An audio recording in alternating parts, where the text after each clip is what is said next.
अस्सलाम वालेकुम students, I am Aqeel Ahmed, your teachers from accounts only channel की तरफ से। आज मैं टॉपिक लाया हूँ आपका। आज के टॉपिक में मैं आपको बताऊंगा कि कैश बेस अकाउंटिंग क्या होती है और एक्रूअल बेस अकाउंटिंग क्या होती है। कैश बेस अकाउंटिंग नकदी को कहते हैं, यानी कैश वसूल करना और कैश पेड करना।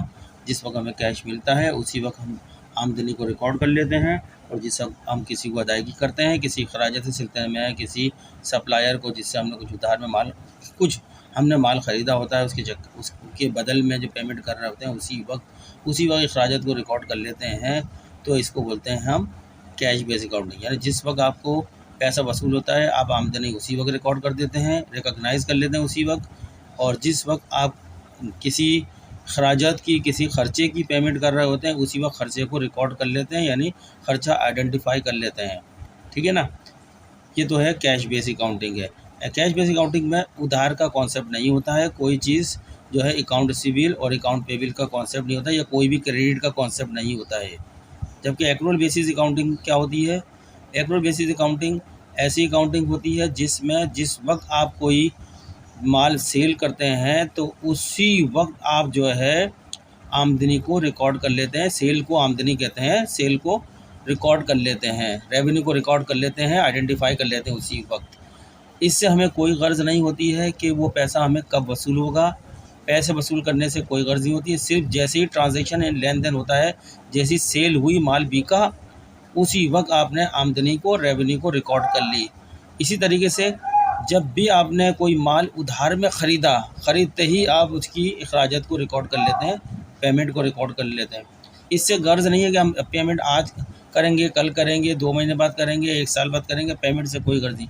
इसलिए कैश बेस अकाउंटिंग के अंदर जिस वक्त ट्रांजैक्शन होती है उसी वक्त उस खर्चे को या उस आमदनी को आइडेंटिफाई कर लिया जाता है।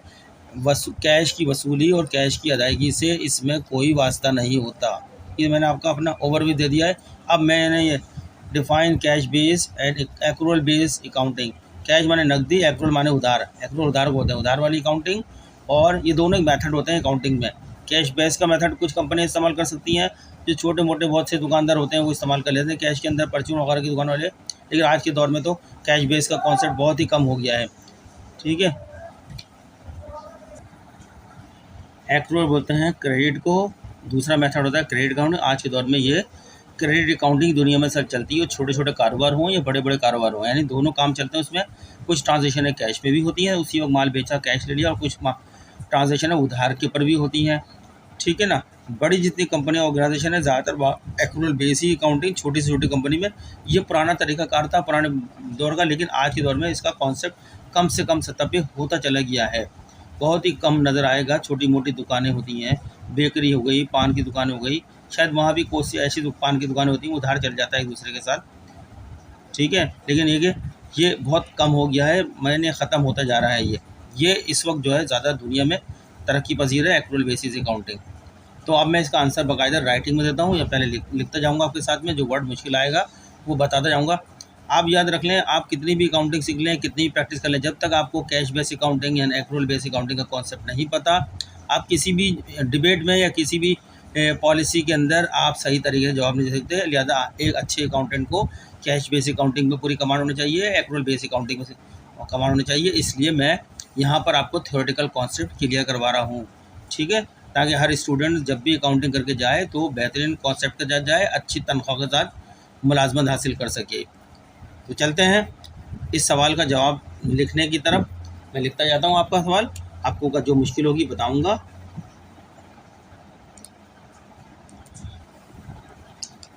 तो चलें स्टूडेंट्स, पहले हम कैश बेस से शुरू करते हैं अकाउंटिंग। जैसे पहले है कैश बेस।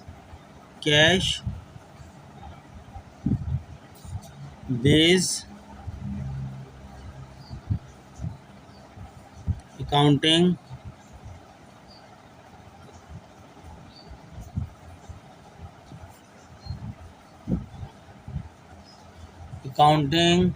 recognizes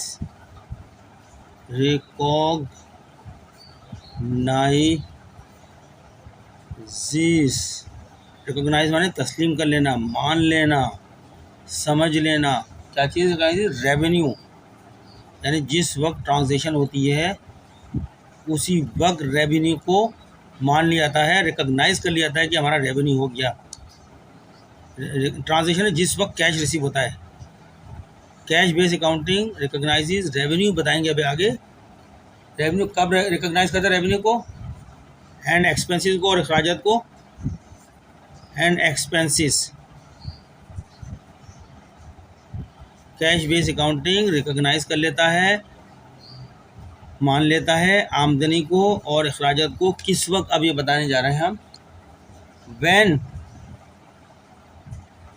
व्हेन जिस वक्त कैश इज रिसीव, जिस वक्त कैश रिसीव होता है तो आमदनी को रिकॉग्नाइज कर जाता है कि आमदनी हो गई है। और एक्सपेंस के लिए एंड और पैड, चूँकि एक्सपेंस में हम पैड करते हैं, एक्सपेंस में हम क्या करते हैं, कैश, जिस वक्त हम कैश पैड करते हैं उसी वक्त एक्सपेंसेस को रिकॉग्नाइज कर लेता है, अपने अकाउंट्स की बुक में रिकॉर्ड कर लिया जाता है एक्सपेंस, जिस वक्त हम अदायगी करते हैं। और जिस वक्त हम वसूली करते हैं किसी सेल्स की या किसी भी चीज़ की, तो उसी वक्त आमदनी को अपने रजिस्टर में रिकॉर्ड कर लेते हैं। तो कैश बेस्ड अकाउंटिंग में सिंपल सी बात ये अभी तक ये बताई है, जिस वक्त हमारी कैश हमें वसूल होता है उसी वक्त आमदनी रिकॉर्ड हो जाती है हमारे रिकॉर्ड में, खातों में, अकाउंट्स के अंदर। और जिस वक्त हम कोई पेमेंट करते हैं उसी वक्त हम अपना खर्चा रिकॉर्ड कर देते हैं अपनी बुक्स ऑफ अकाउंट्स में, अपने लेजर्स में, मुख्तलिफ जो भी बुक्स चल रही हैं उनके अंदर। ठीक है जी।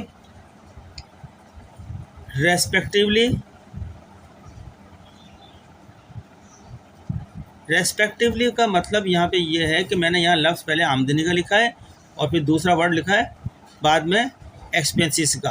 तो अब जब मैं क्योंकि आमदनी का ताल्लुक रिसीव से है और एक्सपेंस का ताल्लुक पैड से है, तो पहले अगर आमदनी का लफ्ज़ आया तो यहाँ जो रिसीव का वर्ड आया वो इससे मिल रहा है, और चूँकि बाद में एक्सपेंस का आया तो बाद में पैड का लफ्ज़ आया तो पैड इससे मिल रहा है। अली उल तरतीब, जिसके माने जिस तरीके से वर्ड रेवेन्यू एंड एक्सपेंसेस आए हैं उसी तरीके से ये जो है कैश रिसीव और कैश पेड समझा जाएगा। यानी पेड इसके लिए और रिसीव पहले आया है तो रिसीव रेवेन्यू के लिए। ठीक है।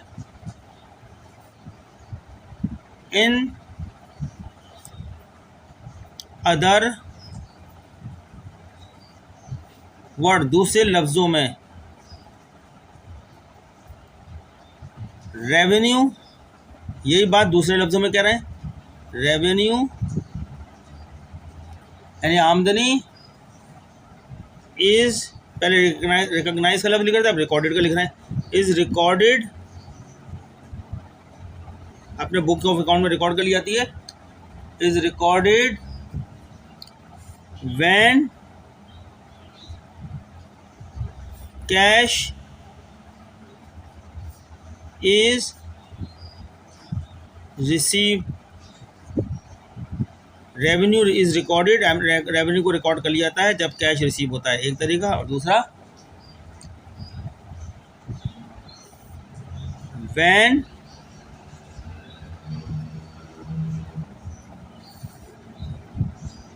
कैश, नहीं यहाँ पे कहाँ से रिसीव होगा, अब ये भी मेंशन कर देते हैं। कैश किससे होता है, हमें ये पता है कस्टमर और ग्राहकों से वसूल होता है कैश, तो हम ये भी वजाहत कर दें, बड़ी कर देते हैं। कैश इज़ रिसीव फ्रॉम, किससे रिसीव हो रहा है, कस्टमरों से। हमारे ग्राहक जो होते हैं कस्टमर्स होते हैं, कस्टमर्स।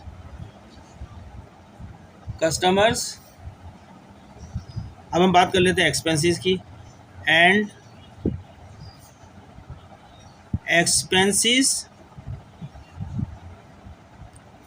आर रिकॉर्डेड, और अखराजात, खर्चे रिकॉर्ड किए जाते हैं, आर रिकॉर्डेड, किस वक्त खर्चे रिकॉर्ड किए जाते हैं, व्हेन कैश इज पेड, जब कैश अदा कर दिया जाता है, when cash is paid, cash is paid, किसको पेड करते हैं कैश, सप्लायर को, जिससे हम उधार में माल खरीद के लेकर आते हैं। कैश टू सप्लायर, दुकानदार जिससे हम अपना माल खरीदते हैं उनको जब हम पेमेंट कर देते हैं।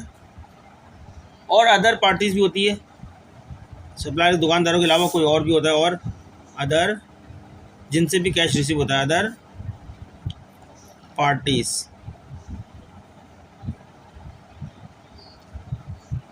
तो स्टूडेंट ये समझ में आया आपको कैश बेसिस अकाउंटिंग जो बताया इसके अंदर। कैश बेसिस अकाउंटिंग में ये बताया है कि कैश जैसे ही वसूल होता है आमदनी उसी वक्त रिकॉर्ड कर दी जाती है बुक ऑफ अकाउंट में कैश बेसिस अकाउंटिंग के तहत, और कैश जैसे ही सप्लायर दुकानदारों या दूसरे लोगों को पे किया जाता है या अदा किया जाता है, खर्चा उसी वक्त बुक्स ऑफ अकाउंट में रिकॉर्ड कर दिया जाता है। ठीक है। Cash basis accounting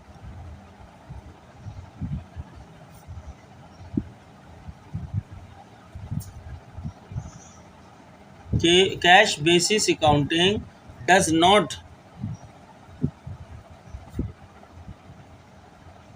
not account for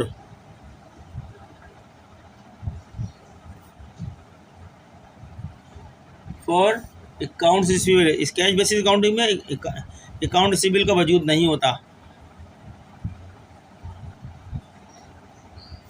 account receivable क्योंकि उधार में नहीं है, इसलिए अकाउंट पेबल का कोई कॉन्सेप्ट नहीं है। और दूसरा अकाउंट्स अदायगी के लिए अकाउंट्स पेबल होता है। अकाउंट्स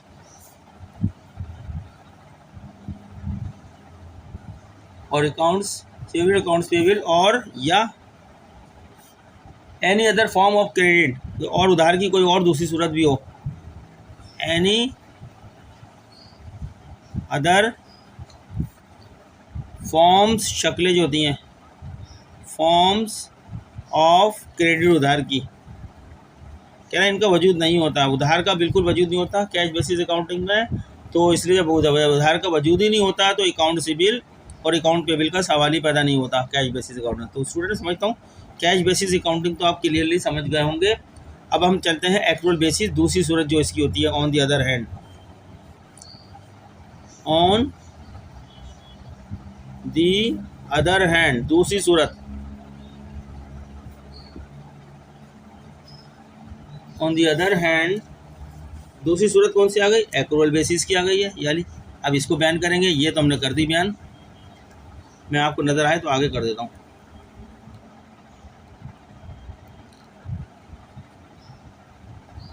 और आगे कर देता हूँ। अब नज़र आ रहा है आपको स्टूडेंट क्लियरली? आगे बढ़ें। चलो, ऑन दी अदर हैंड दूसरी सूरत में अब एक्रूअल बेसिस की तरफ हम आ रहे हैं। Accrual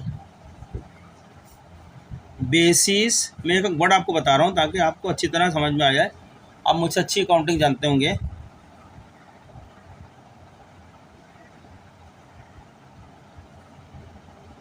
accrual basis accounting recognises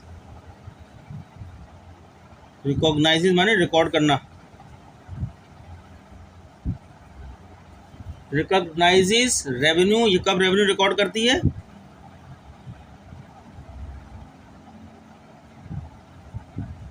revenue and expenses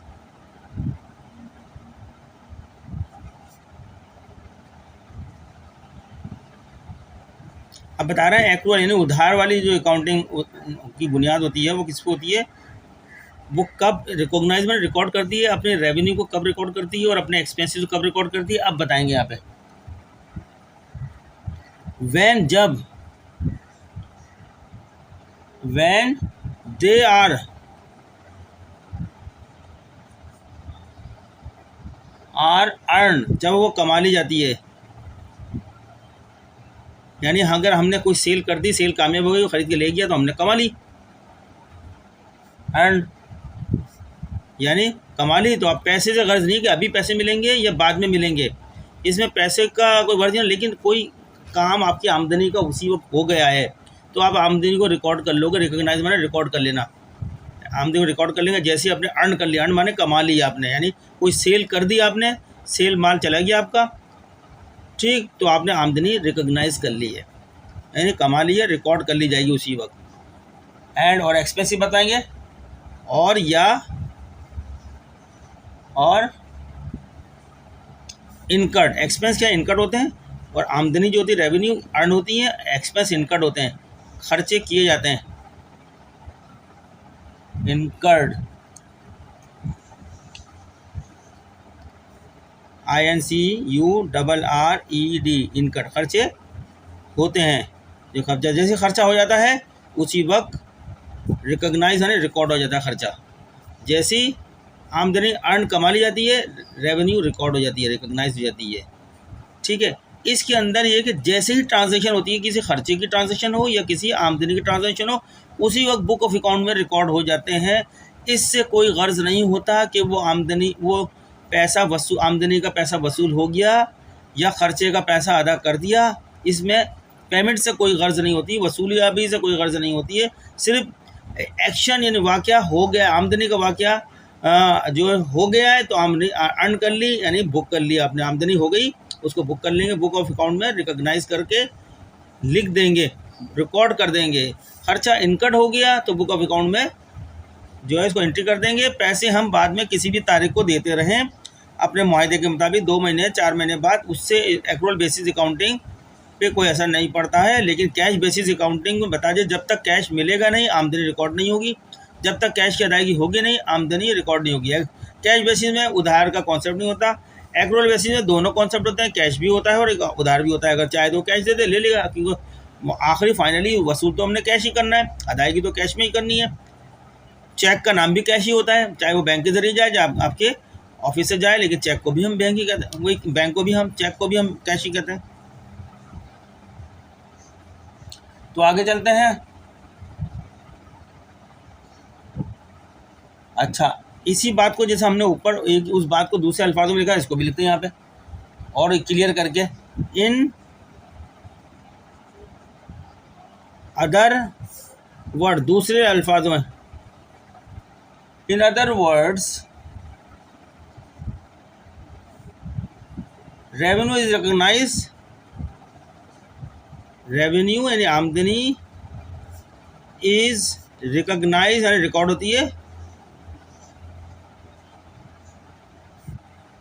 noise आमदनी रिकॉर्ड हो जाती है, व्हेन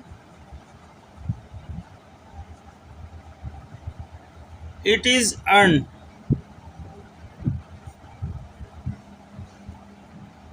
जब आपने ये कमा ली, यानी आपकी सेल कंफर्म हो गई, माल चला गया, आपने कमा ली, पैसे आना कोई गर्ज नहीं है, पैसे कब आएंगे, लेकिन माल चला गया, लेके चला गया, तो आपकी सेल हो गई, यानी अर्न कर लिया आपने, उसी वक्त रिकॉर्ड हो जाएगी जैसे बेचते हैं। एंड एक्सपेंसेस कब रिकॉर्ड करेंगे, एंड इखराजात, एक्सपेंसेस आर रिकॉग्नाइज, रिकॉग्नाइज माने रिकॉर्ड करना, आर रिकॉग्नाइज, शनाख्त के लिए भी इस्तेमाल होता है, शनाख्त करना, एक्सपेंस शनाख्त हो जाएंगे, रिकॉर्ड कर लेंगे।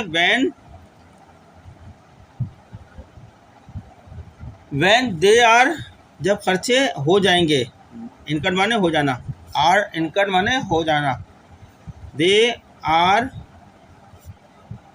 इनकर्ड। ठीक है स्टूडेंट, खर्चे जब हो जाएंगे उसी को रिकॉर्ड कर लेंगे।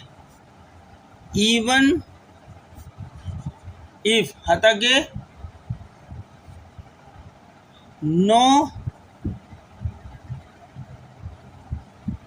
कैश हैज बीन एक्सचेंज, जबकि कोई कैश एक्सचेंज ही नहीं हुआ, ना तो पेमेंट हुई ना रिसीव हुई, लेकिन हमने आमदनी और खर्चे रिकॉर्ड कर लिए एक्रूअल बेसिस अकाउंटिंग में। ठीक है ना, एक्रूअल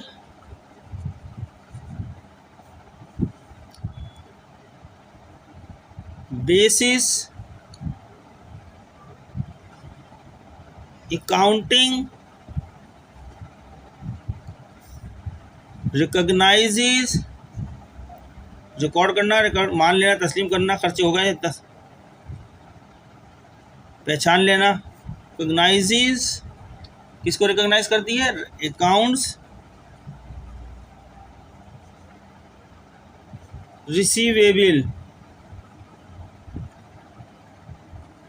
क्योंकि एक्रूअल बेसिस में अकाउंट में जो कैश नहीं आता उसकी जगह पे क्या रिकॉग्नाइज किया जाता है, अकाउंट रिसीवेबल जगह ले लेता है, वादा होता है, प्रॉमिस होती है, ओरल प्रॉमिस होती है, 2 महीने बाद वसूली हो जाएगी, 3 महीने बाद वसूली हो जाएगी। पेबिल, ये दोनों अकाउंट्स पेबिल खर्चों के अंदर होता है और अकाउंट्स रिसीवेबल जो है आमदनी में, रेवेन्यू में। Payable and other form of credit and other forms of credit. तो स्टूडेंट्स, आपको समझ में आई है?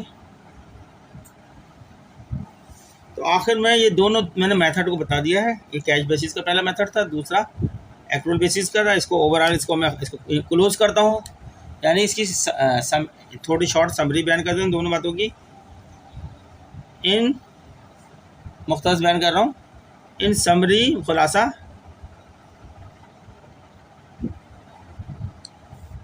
द मेन डिफरेंस, मेन माने हैम, बड़ा डिफरेंस होता है, डिफरेंस माने फर्क। The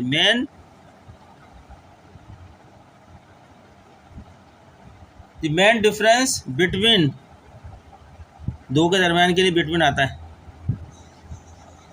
between cash basis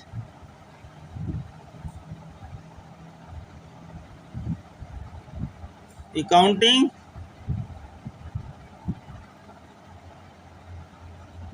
and accrual basis accounting.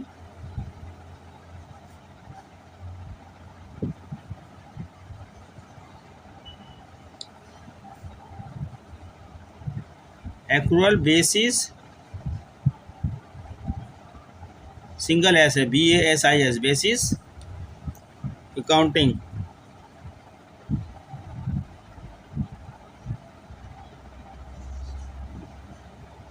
Is the timing होती है, इज द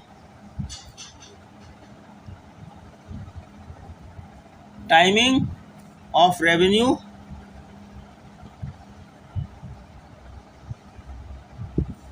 एंड एक्सपेंस, दोनों की टाइमिंग होती है, एंड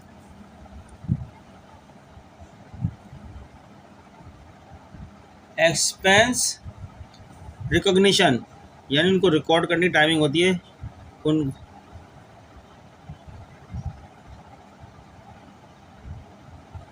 कैश में उसी वक्त रिकॉर्ड कर लिया जाता है जैसे कैश मिलता है, और एक्रूअल में उस वक्त किया जाता है मुआहदे के मुताबिक।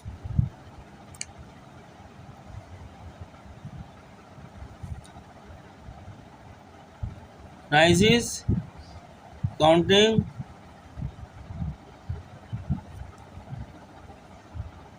Cash basis accounting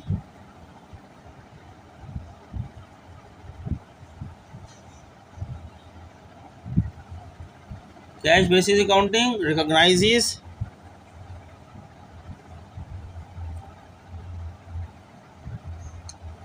revenue expenses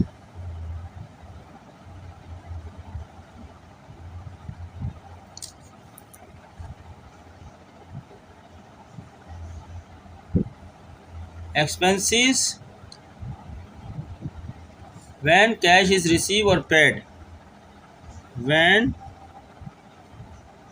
cash is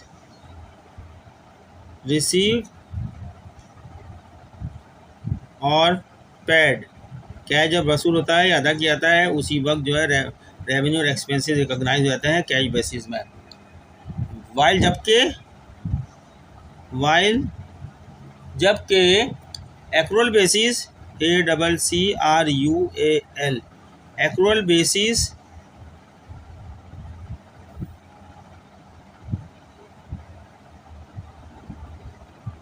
accounting recognizes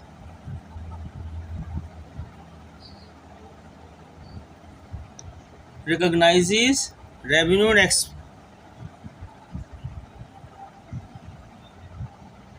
and expense basis when they are earned.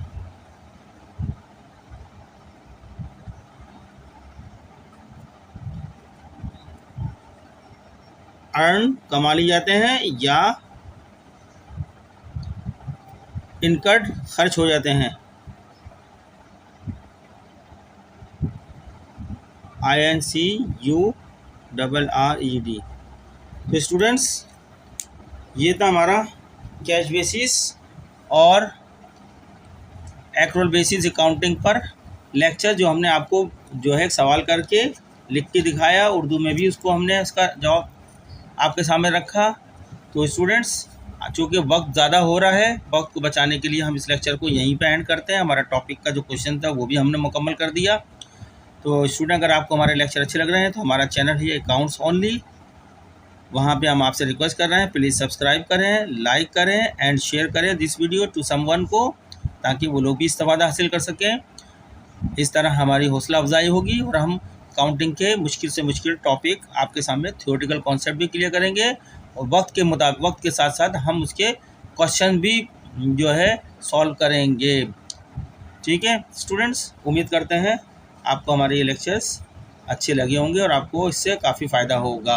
अगर आप इसको देखेंगे, पूरा लेक्चर आप देखिए करेंगे, अधूरे लेक्चर से कभी भी फ़ायदा नहीं होता। मैंने जो बहुत सारी बातें अंदर बीच में बताई हैं, तो वो जब भी देखेंगे, जब आप देखेंगे जब भी पता चलेगी। शुक्रिया।